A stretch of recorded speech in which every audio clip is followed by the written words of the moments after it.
ఇంతకుముందు ఒక 2 years 3 years back వచ్చాము. అప్పుడు ఇంకా కన్స్ట్రక్షన్ మొదలు కాలేదు.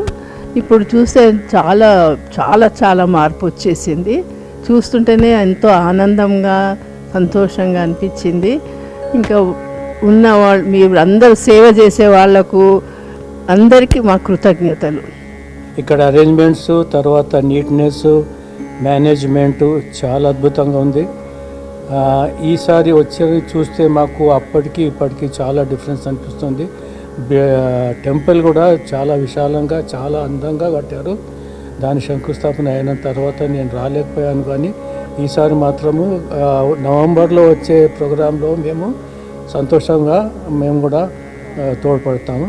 తర్వాత ఏంటిదంటే ఇక్కడ మా ఫ్రెండ్స్ సర్కిల్లో కూడా ఇక్కడికి రావాల్సింది అని కోరుకుంటూ నేను వీళ్ళంతా చేసిన దానికి ధన్యవాదాలు చెప్తూ నేను చాలా సంతోషపడ్డాను. Thank you.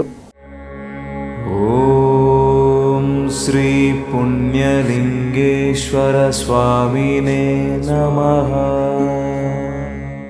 దాతలకు సేవామూర్తులకు విన్నపం. ఈ అభాగ్యుల పట్ల మీ దయాహృదయాన్ని ఈ వీడియో చూడటం వరకే పరిమితం చేయవద్దని మనవి. ఈ అనాథుల అన్నదానం కోసం విరాళాల రూపంలో అయినా, బియ్యము, పప్పు, కిరాణా రూపంలో అయినా సాయం చేస్తే పుణ్యం పొందిన వారవుతారు.